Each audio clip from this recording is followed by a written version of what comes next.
네, 오늘장 랭킹5 지금부터 시작하도록 하겠습니다. 오늘도 키워드 놓고 전략 고민 이분들과 함께 해보도록 할게요. ISN 이지원 대표, 차영주 MTN 전문위원 두 분 인사드리겠습니다. 어서 오십시오. 안녕하세요. 자, 오늘 시장이 조금 힘이 없기는 한데 전반적으로 튀는 종목들도 꽤 보입니다. 이슈들 하나씩 확인해 보도록 하죠. 저희 5위 먼저 문 열도록 하겠습니다. 매일같이 이야기를 하고 있는 것 같은데 매일같이 또 눈에 띄고요. 매일같이 궁금해서 질문을 드립니다. ISN 이지원 대표님께 먼저 질문 드릴게요. 요걸 저희 지난주에도 이야기를 분명 했을 겁니다. 그런데 이런 방식으로 그냥 여쭤볼게요. 패배터리만 놓고 봤을 때 에코프로 그룹주 지금 과열 구간입니까, 대표님? 가을 구간은 맞죠. 지난주에도 말씀드렸고 지난주도 가을 구간이고 이번 주도 가을 구간입니다. 그러니까 이렇게 말씀드리면 상당히 대응하기 어려우실 건데 이 가을 구간이라는 것은 분명히 이제 펀더멘털 이상으로 모멘텀이 과하게 이제 주가에 반영이 되고 그 부분이 단기적으로 주가가 급등했다. 대응은 이제 분할로 조금씩 비중을 줄이시는 게 좋은데 결국은 이제 이게 고점이 어디까지 형성될 거냐 부분을 예측하기는 상당히 어렵습니다. 그러니까 에코프로가 지금 이제 다른 이제 2차 전지 관련되어 있는 소재 종목들과 비교하면 나름대로 상당히 모멘텀이 강한 이유가 있습니다. 그러니까 그 이유는 우리가 알고 있는 뭐 양극재에서 특히 최근에 2차 전지가 고사양화되는 관점에서 하이니켈 관련되어 있는 배터리, 그중에서 수산화 리튬 관련되어 있는 종목들이 상당히 주가 탄력이 좋은데 이 부분이 또 최근에는 유럽의 IRA라 불리는 법안이 통과 예정됨이 있기 때문에 여기에 이제 폐배터리 관련되어 있는 그 모멘텀까지 이제 같이 붙어버렸죠. 그러다 보니까 실체가 있는 에코프로 같은 경우에는 지금 주가 흐름이 상당히 강할 수밖에 없는데 문제는 이제 이 주도주가 언제 꺾이냐 부분은 뭐 쉽게 예측하기는 어렵겠지만 어쨌든 가열권에서 비중을 좀 줄여 나가야 되는 단계고 그렇게 본다면 항상 이 그 강한 단기 모멘텀은 주도주는 어느 정도 시간을 가지고 유지가 되지만 관련되어 있는 종목이나 주변주들은 이미 이제 꺾이거나 그 외국이나 기관의 차익 매물이 상당히 나오고 있습니다. 그러니까 이런 부분들을 본다면은 대장균 에코프로가 쉽게 모멘텀이 죽지는 않겠지만 일단 비중을 조금씩 줄여 나가면서 어떻게 보면은 지금은 비중을 좀 줄였다가 차후에 길게 보시는 분들도 한 번쯤 조정을 겪은 이후에 비중을 다시 채워 넣는다 하더라도 지금은 조금 가열권에서 대응을 조금 보수적으로 할 필요가 있다. 이렇게 말씀을 드리겠습니다. 그러면 3월에 있는 이슈 가운데요, 대표님. 시장에서 많이 이야기를 하고 있는 게 유럽 핵심 원자재법 초안, 그리고 IRA 관련 미국 쪽 관련해서 시작에 조금 더 디테일을 기다리고 있다는 부분. 미국, 유럽 이슈 이렇게 두 가지를 좀 많이 보고 있는데요. 요 이슈 나오기 전쯤까지는 그래도 시세의 연속성을 조금은 과열이라고 할지라도 기대해 봄직할까요? 일단은 이제 좀 전에 말씀드린 그 가장 큰 포인트에서 에코프로는 그 분명히 실체가 있습니다. 그러니까 지금 현재 폐배터리와 관련된 부분에서는 실체가 있는 종목들이 있고 기대감만 가득한 종목들이 있습니다. 그러니까 예를 든다면 지금 현재 폐배터리에서 과연 이 탄산 리튬을 수산 리튬으로 바꿀 수 있는 생산 시설이 있느냐, 공장이 있느냐, 기술이 있느냐라고 본다면 에코프로는 이게 다 있죠. 특히 이제 자회사인 에코프로 이노베이션 같은 경우에는 이 수산 리튬으로 바꾸는 시설이 다 있습니다. 그리고 지금 공장도 새로 증설을 하고 있습니다. 그러니까 이런 경우에는 중간중간에 가열권에서 좀 쉬어가고 또 가열권에서 쉬어가고 라는 그 재차 반등의 여지가 있지만 실체가 없는 종목들 같은 경우는 이제 덩달아 올랐다가 이제 주가 급락이 나오는 거죠. 그렇게 본다면 지금 정도에서 그 유럽 IRA가 직전에 임박해서 대응하기보다는 오히려 지금 정도 그 주가 탄력이 있을 때 지금부터 주식 비중을 여유 있게 조금씩 줄여 나가시는 전략이 조금 더 유리할 거다. 이렇게 말씀을 드리겠습니다. 가열 구간이 맞고 에코프로 중심으로만 실체가 있는 쪽으로만 보고 그리고 지금 조금씩 비중을 축소하는 전략 그런데 장기적으로는 다시 한번 눌림이 왔을 땐 봄직한 종목이다. 이렇게 대표님 저희 정리를 받아봐도 될까요? 네, 그렇게 보시면 될 것 같습니다. 알겠습니다. 그러면은 위원님께도 질문을 해볼게요. 에코프로 그룹주가 또다시 움직이거든요. 이런 측면에서도 궁금해요. 일단 과열권인지가 첫 번째 그리고 이런 과열권에서의 움직임이 어느 정도 코스닥은 방어하는 흐름도 지금 어느 정도 지금 저희가 확인하고 있다라고 진단을 해야 되는지요? 일단 과열권이라는 얘기는 계속해서 좀 말씀을 좀 드리고 있고 이 과열이 언제 끝날 것인가에 대해서는 뭐 아무도 모르는 거죠. 근데 우리가 이제 미세한 움직임을 한번 좀 보실 필요가 있다라고 보여집니다. 우리가 월요일 날 에코프로비엠이 급등세를 했어요. 갭 상승을 했습니다. 월요일 날 에코프로비엠이 급등하면서 800만 주가 거래가 됐어요. 그때 고점이 얼마였냐면 21만 7천 원이었습니다. 지금은 20만 7천 원, 만 원이 빠져 있어요. 거래량이 오늘 지금 300만 주 거래되니까 오늘 뭐 많이 거래되면 한 500만 주 정도 거래되겠죠.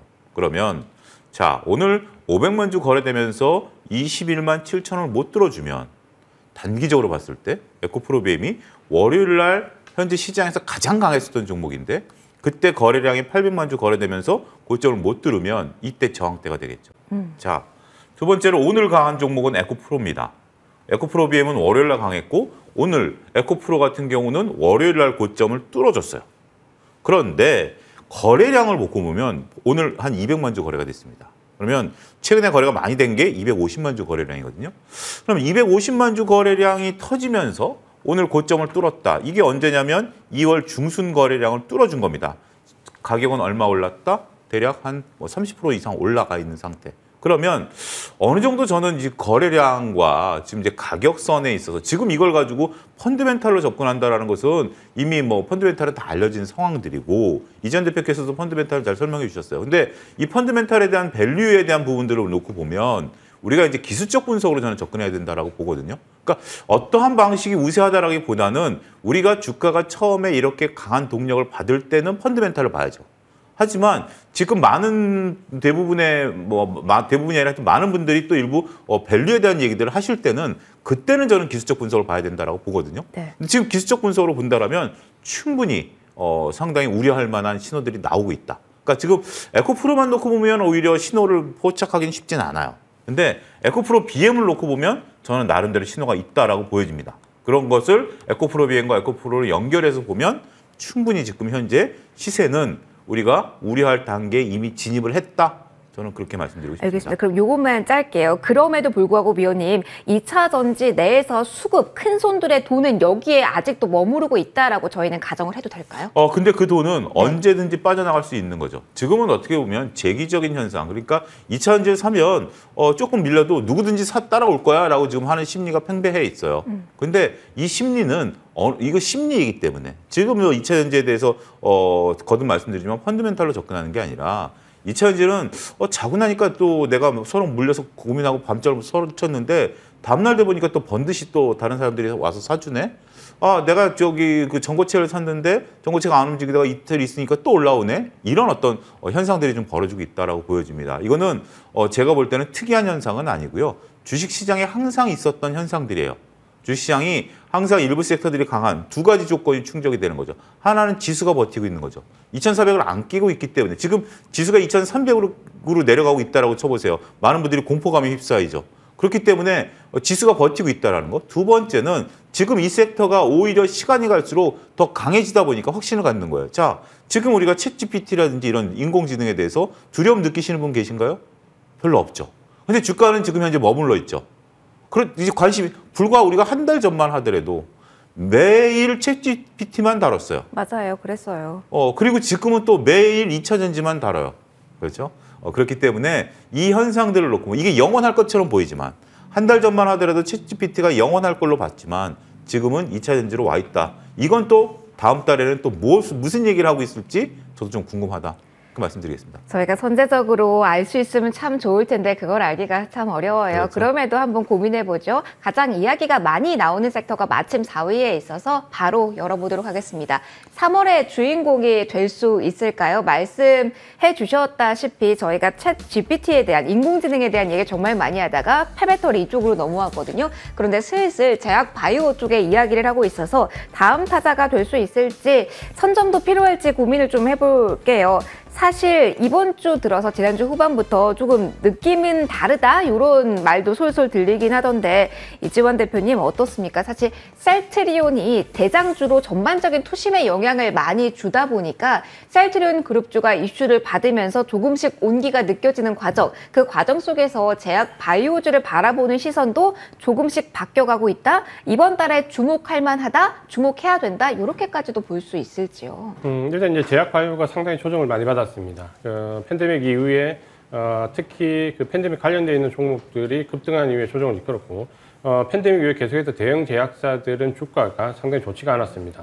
그러니까 지금은 이제 기술적으로 본다면 대부분의 대형 제약사들이 주가 하단에 지금 대부분 이제 걸쳐 있는데 여기서 이제 서정진 회장, 셀트리온 전 회장의 그 경영 복귀가 기사화되면서 셀트리온 관련 종목들이 반등을 준 거는 상당히 긍정적으로 볼 필요는 있습니다. 다만 이제 이 부분이 당장 펀더멘탈을 변화시킬 수 있는 부분은 아니기 때문에 일단 단기 모멘텀으로 국간에서 봐야 되는데, 반면에 우리가 이제 대학 그 바이오 업종에서 한번 이제 신약 모멘텀이 있는 대형 제약사들을 한번 주목할 필요가 있습니다. 그러니까 이런 대형 제약사들은 사실 팬데믹 이전부터 해서 조정을 거의 이제 몇 년간 받았는데, 신약 모멘텀과 관련해서 이 부분이 저는 한 5월 이후에 아마 이제 우리 시장이 좀 반영이 될 수 있다라고 좀 보고 있고, 그 이유는 우리가 팬데믹 이후에 그 섹터별 주가 사이클을 좀 보면 대부분 이제 제약 바이오 업종이 팬데믹 때보다는 대형 제약사들 팬데믹 이후에 오히려 이제 주가 흐름이 정상화되는 모습을 보였습니다.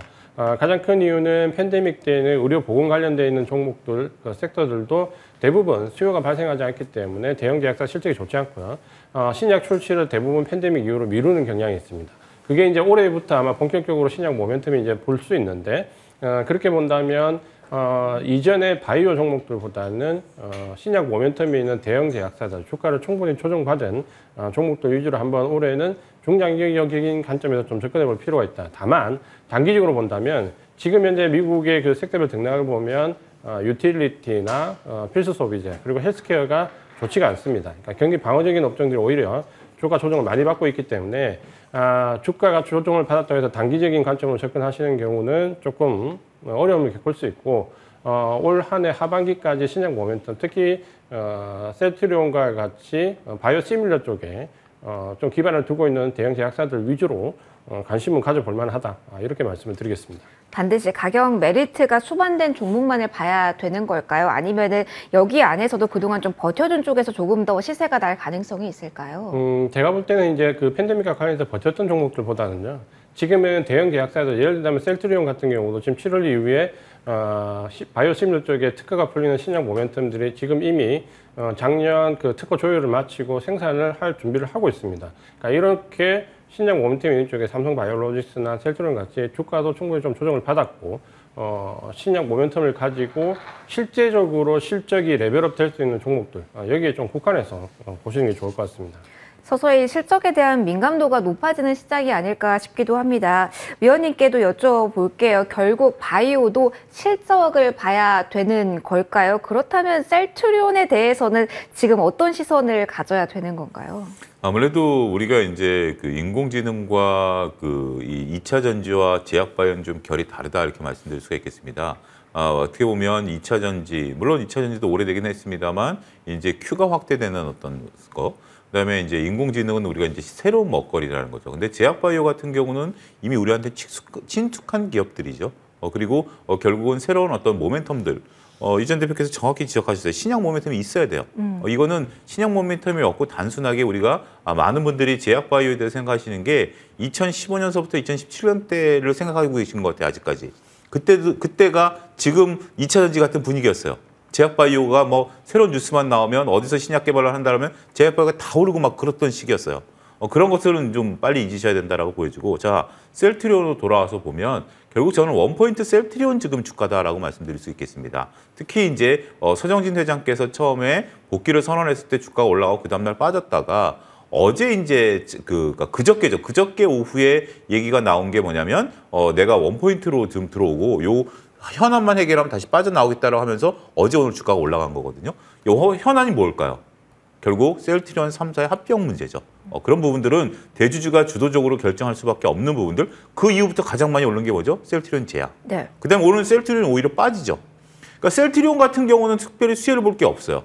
셀트리온 제약과 헬스케어를 합쳐서 이거에 대한 어떤 판매를 원활히 하겠다라는 부분들, 그다음에 비용을 줄이니까 서로 이제 둘로 합병하면 어떻게 되죠?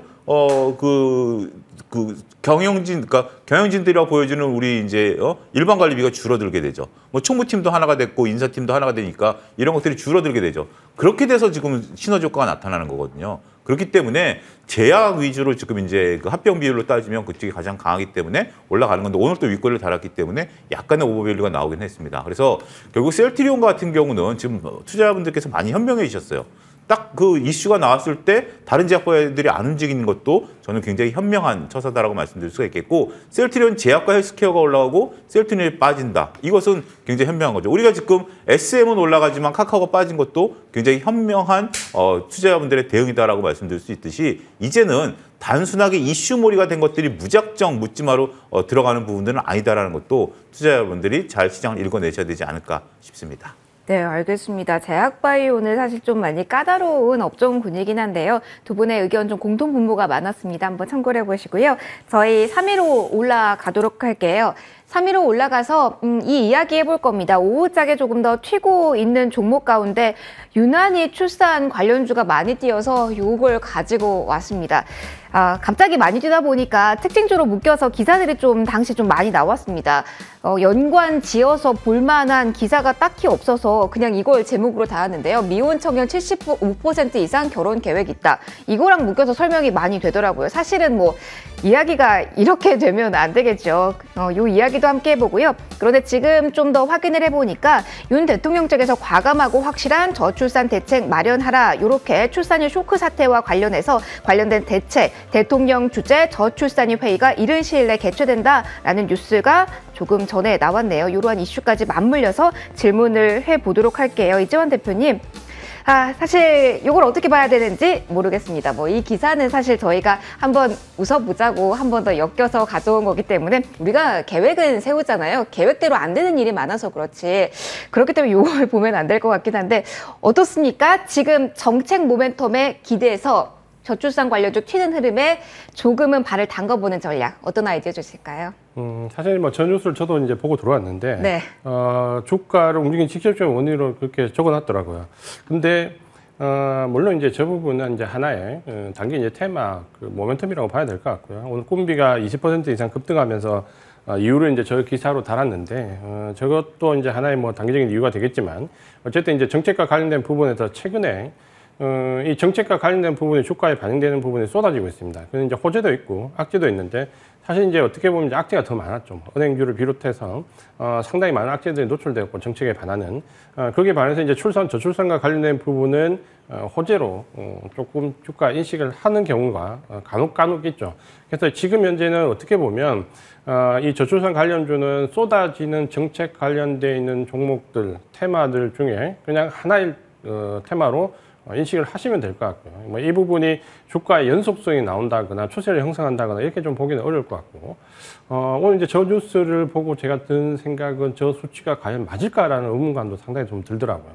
어쨌든 저 부분이 반영이 돼서 주가 오른다 그러면 단기적으로 주가 차익 실현 기회로 삼으시면 될 것 같습니다. 알겠습니다. 그러면은 정책 이야기를 좀 해주셔서요.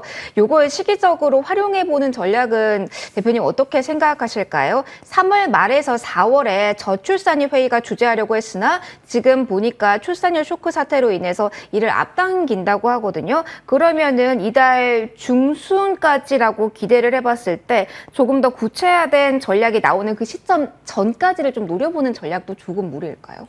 근데 이제 지금 대부분 그 출산 관련되는 종목들을 보면 직전 고점에 거의 다 걸렸거든요. 그러니까 이미 그 저출산 관련된 이슈는 꾸준하게 나왔고, 이 부분 때문에 주가가 다 탄력적으로 상승을 해서 거의 다 이제 직전 고점까지 다 와 있기 때문에 오히려 이 뉴스가 나왔던 오늘부터 아마 차익 실현하시는 게 저는 조금 더 바람직하지 않을까 싶고, 보통 이제 이런 테마는 오히려 재료가 노출되는 시점에 급락하는 경우가 더 많습니다. 그래서 대부분 기술적으로 본다면 이미 직전 고점에 다달라 있기 때문에 이 모멘텀으로 고점을 넘어갈 수 있을까라고 본다면 조금 무리라고 보여지고, 그렇게 본다면 오히려 오늘 정도에 부담 없이 비중을 좀 줄여 나가시는 전략이 좀 더 좋을 것 같습니다. 알겠습니다.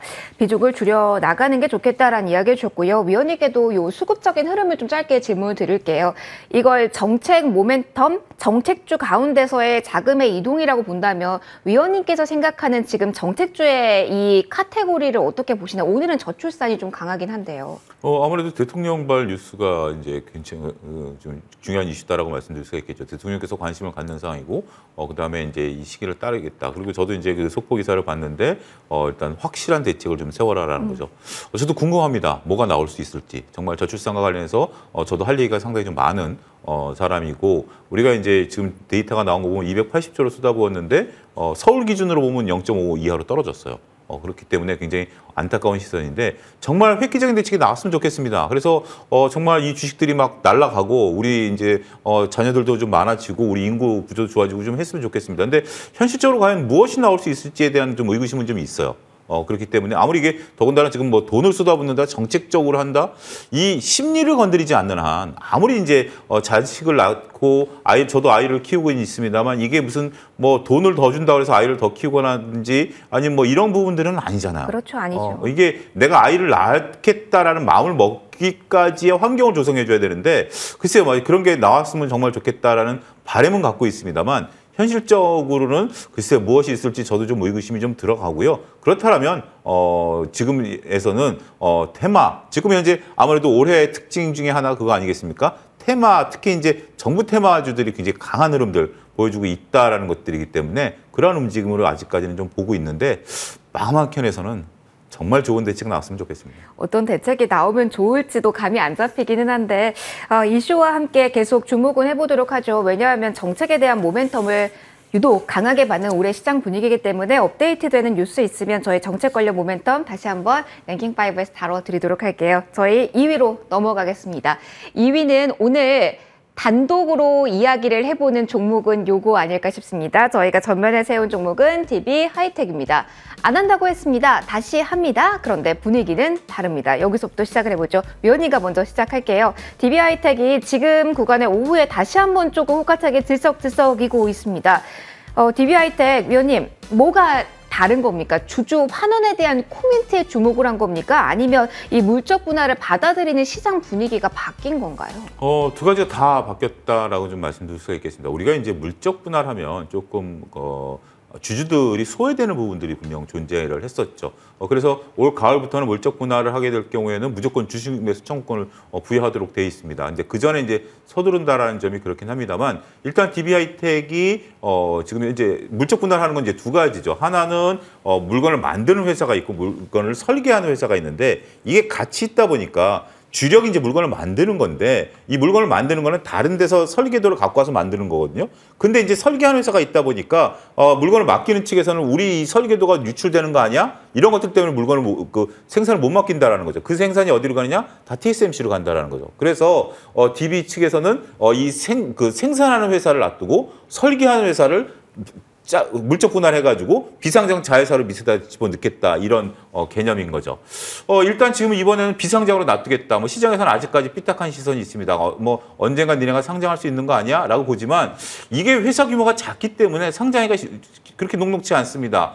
상장하려면 이제부터는 물적 분할한 이후에 상장하려면 법이 강화돼가지고 매출이라든지 설립 연도라든지 그다음에 뭐 주주 환원책 이런 거 다 따져줘야 되기 때문에 이제는 우리가 좀 삐딱한 시선을 보는 것이 오히려 부담스러울 수도 있다라고 보여지는 거죠. 더군다나 이제 DB 하이텍의 이를 통해서 현재 지금 이제 노후화된 어떤 시설에 대한 어떤 새로운 부분들에 대한 투자, 그 다음에 어떻게 보면 수주가 좀 늘어날 수 있죠. 네. 그동안에 수주를 못 줬던 측의 입장에서 보면 어필할 수 있죠. 우리가 물건 니네 지난번에 못 줬는데 우리가 이 회사랑 별개야. 그러니까 물건 줘라고 할 수 있는 부분들이 있기 때문에 이 물적 분할은 우리가 이제 물적 분할이라는 단어가 LG엔솔이 몰고 온 하나의 어떤 좀 안 좋은 트리거다라고 볼 수는 있습니다만 이러한 물적 분할은 저는 주주 입장으로서는 환영한다. 저는 그렇게 말씀드리고 싶습니다. 알겠습니다. 그럼 이재환 대표님께도 질문을 드릴게요. 사실 팹리스 쪽에서의 물적 분할 이슈는 이러한 주장과 요구는 삼성전자도 받고 있는 거긴 한데요. 그러면 DB 하이텍만 놓고 봤을 때 팹리스 쪽에서의 물적 분할은 지금은 조금은 정말 다른 시선으로 봐야 되는 게 대표님도 맞다고 생각하세요? 좀 전에 이제 위원님이 정말 설명을 잘 해주셨는데 저도 저 부분을 좀 강조를 드리고 싶습니다. 그러니까 우리가 이전에 사실 최근에 한 2, 3년 동안 물적 분할이라고 하면 굉장히 이제 경기를 일으키는데 사실 이제 정확하게 표현하면 물적 분할로 인적 분할하는 과정을 우리가 이제 굉장히 싫어하는 거죠. 그러니까 이건 주주의 권리를 한 번에 박탈을 다 하고 내가 그동안 항상 제가 이제 강조했던 부분인데 그 회사가 잘 되기를 응원했던 그 주주들이 모두 이제 배제되는 상황이기 때문에 이 부분이 우리가 걱정되는 부분이고 물적 분할 자체는 사실 우리가 이전에 가장 물적 분할로 인적 분할이 성행하기 전에는 호재로 받아들였습니다. 그러니까 물적 분할하면 호재, 인적 분할하면 악재 이게 이제 과거에는 기본적인 패턴이었는데 물적 분할로 전문성을 강화하거나 혹은 시설 투자를 전문적으로 하는 경우는 상당히 호재로 받아들여집니다. 그러니까 우리가 이제 이 시각이 좀 바뀌어야 되는 부분이 물적 분할로 인적 분할에 대한 제재가 지금 이제 법안이 많이 보완이 됐기 때문에 현실적으로 그게 이제 주주 환원 정책이 없이는 실행하기 어려워졌죠. 이게 이제 90년대 미국도 똑같은 과정을 거쳤는데 90년대 물적 분할로 인적 분할을 횡행하다가 이후에 물적 분할하고 인적 분할은 거의 다 지금은 이제 소멸됐습니다. 그러니까 소송을 감당하기 어렵기 때문인데 우리도 아마 이제 DB 같은 경우가 물적 분할에 조금 더 좋은 방향으로 이끌어져서 주주 가치를 제고하고 사업 전문성을 강화한 방향으로 간다면 이런 물적 분할은 사실은 시장의 호재로 받아들여야 되는 게 맞다라는 관점으로 말씀을 드리고 싶고 네. 그게 이번 물적 분할 후 인적 분할에 대한 공포감을 잠재울 수 있는 첫 번째 좀 계기가 되었으면 좋겠습니다. DB 하이텍이 원래 주주 친화적이진 않은 정책을 가지고 있었던 종목일까요? 그렇진 않고요. 다만 이제 이 DB 하이텍이 원래 DB 그룹에 있을 때부터 지금도 마찬가지인데 그 가치에 비해서 굉장히 저평가되었습니다. 지금도 PR이 그 실적에 비해서 PR 한 5, 6배 정도 사이에서 계속 움직이고 있거든요. 그러니까 이런 부분이 저평가됐던 부분은 주주 환원 정책이 그렇게 매끄럽지 못했다는 부분과 경영이나 혹은 사업성에 대한 부분을 그 주식시장에서 평가를 제대로 못 받았다는 부분이거든요. 그러니까 그런 부분들이 이번 물적 분할을 통해서 오히려 해소가 된다면 주가가 정상화되는 제 위치를 찾을 수 있는 계기가 될 수도 있습니다. 그러니까 그런 부분에서 아마도 오늘 주가의 급등은 그런 부분들이 좀 반영되지 않았나라고 좀 보여지고 우리가 물적 분할로 인적 분할은 이제 제도적으로 많이 보완이 됐기 때문에 순수하게 물적 분할로 가는 회사들은 오히려 지금과 같은 호재로 받아들이는 경향이 맞다라는 부분을 강조를 드리고 싶습니다. 그러면 대표님 어떻습니까? 지금 구간에서라도 주가 재평가가 예고된 이 시점에 잡아야 되는 종목이 DB 하이텍인가요? 지금 말씀해 주신 걸로는 주가가 그동안에 좀 억눌려 있었고 PR 기준으로 봤을 때도 조금 더 갈만하다라는 뉘앙스를 풍겨주신 것 같아요. 저는 이 주가 자체가 그렇게 부담스럽다고 보지는 않고요. 네. 다만 이제 오늘 18%를 한 번에 급등했기 때문에 뭐 단기적으로 여기에 대한 노이즈는 나올 수 있죠. 그러니까 그 노이즈를 활용해서 내가 좀 중장기적으로 투자를 할 수 있는 투자자라면 사실 이런 섹터의 그 실적을 가지고 있는 종목이 PR 한 5 근처에서 왔다 갔다 한다. 그럼 충분히 중장기 관점에서는 가격적인 메리트가 있다라고 말씀을 드리고 싶습니다. 알겠습니다. DB 하이텍 놓고 여러 가지 관점에서 이야기 나눠봤습니다. 저희 1위로 올라가 보도록 할게요. 오늘 매파적 발언이 나온 자리라 경기 민감주가 힘이 좀 없습니다. 경기 민감주가 연속성을 가지고 쭉 뻗어갈 시기는 아직 먼 걸까요? 환율 부담스럽고요. 대외 환경 결코 우호적이지 않습니다. 빠지는 종목군 많은데 가장 우려 섞이게 봐야 되는 쪽 어느 쪽인지 질문 드려볼게요. 위원님, 경기 민감주가 갈 듯 하면서 안 가고 또 주저앉고 이게 반복이 되다 보니까 많은 분들이 지친다라는 이야기도 많이 하실 것 같습니다. 오늘 우려 섞인 시각으로 좀 봐야 되는 걸까요? 오늘 특히 더 우려가 되는 부분이 있다면 그 부분도 같이 조언 경기 민감주 안에서 주세요. 네, 저는 조금 우려가 된다라고 좀 말씀을 좀 드릴 수가 있겠습니다. 두 가지 관점인데요. 네. 하나는 이제 미국에서 재차 확인된 금리 인상에 대한 강경 기조죠. 근데 이것은 어떻게 보면 그렇게 큰 뉴스는 아니다라고 보여져요. 미국이 이제 50bp 금리 인상을 한다 하더라도 미국이 더 이상 금리를 올린다라는 것은 5.5 이상은 이제 쉽지 않거든요. 시장에서 이제 그걸 보고 주가가 끌어올라간 거지 금리 인상을 안 한다라고 해서 주가 끌어올린 건 아니거든요. 미국이 금리 인상 한다고 그랬잖아요. 하는데 5.5 이상 못 가니까 이제는 좀 안도를 했던 건데 자 일단은 지금 우리가 삼성전자 기준으로 봤을 때 이제 6만 원짜리가 좀 위태하죠. 상당히 어렵습니다. 근데 이것은 오늘만 빠졌다라면 이게 이제 금리 인상발 뉴스다라고 보는데 삼성전자가 이미 꺾였어요. 이미 꺾였고 우리가 2차전지랑 지금 다뤘던 건 내용들을 보고 있었던 순간 삼성전자는 이미 6만 2천 원서부터 내려오기 시작했다라는 거죠. 그리고 삼성뿐만 아니라 조선업종 같은 경우 지금 후판 가격이 더 올라가고 있어요. 이런 부분들, 인건비에 대한 부분들 이익을 못 내고 있죠.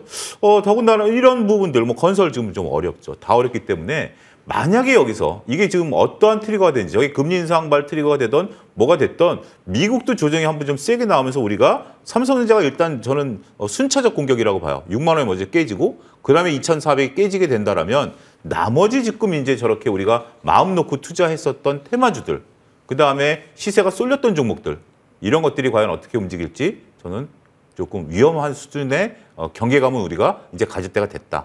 본격적으로 그럼 위원님 언제부터 경계감 가져야 될까요? 사실 내일이 내마녀의 날이라서 네. 대형주의 수급에 대해서도 관심을 많이 보이실 것 같은데요. 일단 뭐 그런 것들은 어떤 이벤트이기 때문에 네. 상관이 없지만 삼성전자 6만 원이 깨지면 일단 긴장해야 될 것 같아요. 굉장히 큰 사이렌이 울리게 되는 것이기 때문에 그 부분 한번 보셔야 되지 않을까 싶습니다. 알겠습니다. 대표님께도 짧게 질문 드릴게요. 위원님께서는 경계가드를 지금은 올릴 필요가 있다라는 이야기 해주셨는데 비슷한 맥락이실까요? 아니면 어느 정도의 하단은 지지된다, 크게 우려할 만한 없다라는 이야기실까? 어느 쪽 주실까요? 경기 민감주 중에서는 아마 이제 섹터별로 좀 많이 다를 것 같고요. 네. 특히 이제 소비와 관련된 부분은 서비스 소비나 혹은 리오프닝 관련된 소비는 일정 부분 견인이 되겠지만 좀 전에 말씀하신 것처럼 경기 확장과 관련 철강, 기계, 건설 이런 쪽은 중국 양해 이후에 여기에 대한 특별한 언급이 없었기 때문에 실망 매물이 초래되고 있습니다.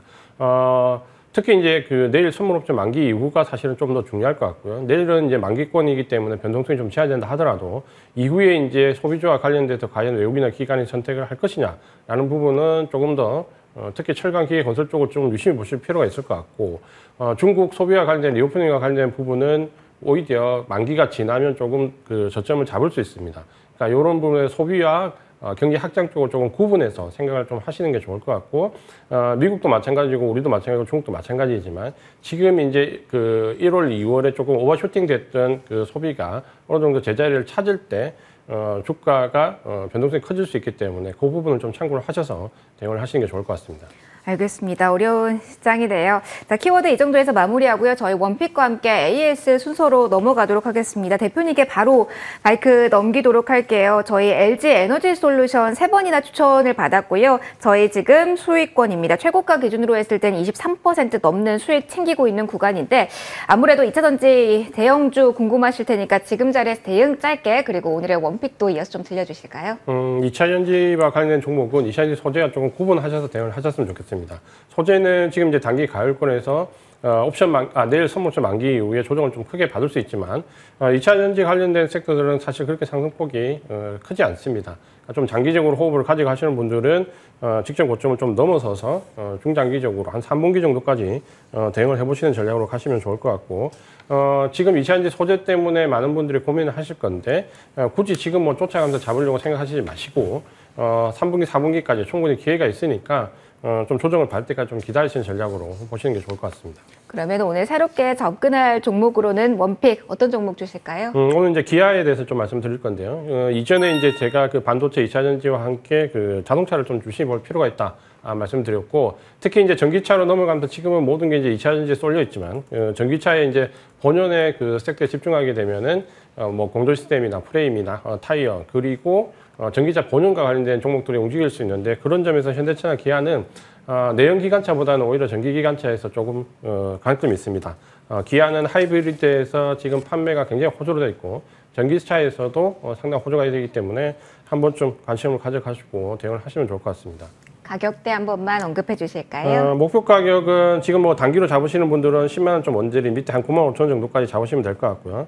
지금 가격대에서 지금 진입을 하신다면 손절 가격은 뭐 6만 5천 내외 정도로 잡으시고 좀 길게 오랫동안 가져가셨으면 좋겠습니다. 알겠습니다. 차영주 위원님과도 이야기 나눠볼게요. 저희 엔터주 가운데 JYP에 대한 AS만 짧게 들어볼게요. 엔터주 강한 가운데 저희 11% 수익권에 있습니다. 간략하게 지금 구간에서 대응 팁 주신다면요? 일단은 한번 한 차례 좀 이익을 좀 실현하시는 것이 좋다라고 좀 말씀드릴 수가 있겠습니다. 일단 SM 관련 이슈가 이제 쏠림 현상들이 나타나고 지수 변동성들이 좀 커질 가능성도 배제할 수 없다. 앞서 언급드렸던 경기 민감주 비틀에서 그래서 일단은 한번 좀 보시고 또 다음 기회에 한번 잡아드리도록 하겠습니다. 알겠습니다. 여기서 S까지 챙겨드렸고요. 여기서 인사드리도록 할게요. 지금까지 차영주 MTN 전문위원 ISN 이지원 대표와 이 시간 꾸려봤습니다. 두 분 모두 고맙습니다.